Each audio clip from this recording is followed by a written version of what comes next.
Everyone, আসসালামু আলাইকুম। This is me মেহনেসা ইমা। কেমন আছেন সবাই? Welcome to my another blog.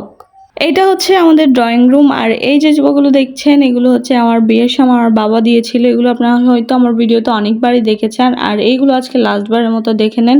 কারণটা হচ্ছে সোফাগুলো আমি বিক্রি করে দিয়েছি। এই যে দেখেন, মানুষ কিন্তু সোফাগুলোকে নিয়ে যাওয়ার জন্য চলে আসছে।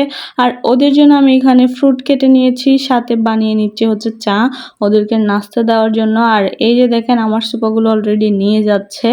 এইগুলো বিক্রি করতে কিন্তু কষ্ট হচ্ছিল, কারণ আমার বাবা আমার বিয়ের সময় এই সোফাগুলো দেয়, কিন্তু এখন এগুলোকে বিক্রি করে হচ্ছে আমি নতুন ডিজাইনের সোফা নিব।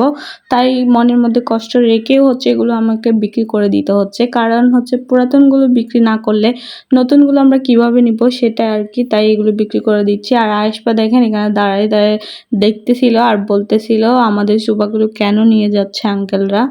আমার বিয়ের মাত্র 4-5 বছরই হয়েছে। আর এই 4-5 বছরে কিন্তু আমি ফার্নিচারের অনেক বেশি যত্ন নিয়েছি, আপনারা দেখলেই বুঝতে পারবেন। সোফাগুলো কিন্তু এখনও নতুনই থেকে গেছে, তারপর এগুলো বিক্রি করে দিতে হচ্ছে, কারণ হচ্ছে আমি ঘরের সাথে ম্যাচিং করে সোফা বানাবো আর কি। তাই এগুলো বিক্রি করে দিয়েছি। আর এই সোফাগুলো কিন্তু আমি আমার পরিচিতের কাছে বিক্রি করেছি, আমার মামার কাছে। এখন আমার মামার ছেলেরা সবাই মিলে এসে এগুলো হচ্ছে নিয়ে যাচ্ছে। সব কিছুই তারা প্যাকিং করে নিয়েছে, এখন কিন্তু চলে যাবে। তারপর আমি চলে আসি হচ্ছে রান্নাঘরে রান্না করতে। সোফা নিয়ে যাওয়ার খুশিতে আজকে বিরিয়ানি রান্না করতেছি আর কি। যাই হোক, আসলে সোফা নিয়ে যাওয়ার খুশিতে না, এমনিই ইচ্ছা করতেছিল যে বিরিয়ানি খাবো, তাই বিরিয়ানি রান্না করতেছিলাম। এইদিকে দেখেন, আমি মাংস সব কিছু কষিয়ে নিয়ে এখন হচ্ছে বিরিয়ানি রান্না স্টার্টও করে দিয়েছি।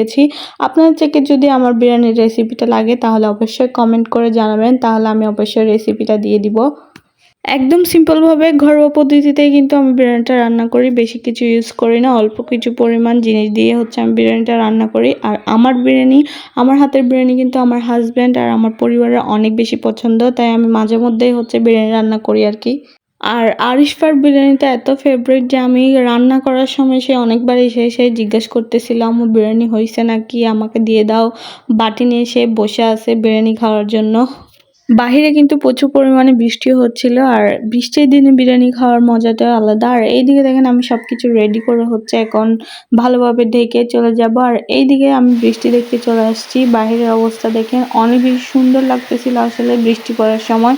আর আমাদের এদিকে কিন্তু পানি উঠে গেছে। তারপর আমার বিরিয়ানি কিন্তু একদম রেডি, এখন হচ্ছে আমরা সবাই মিলে খাবো।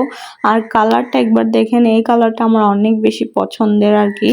এখন আমরা সবাই মিলে হচ্ছে বিরিয়ানি খাবো। সো আজকের ভিডিও থাকতে এতটুকুই। ভালো লাগলে সবাই লাইক করবেন, কমেন্ট করবেন, আমার চ্যানেলটাকে সাবস্ক্রাইব করে দিবেন।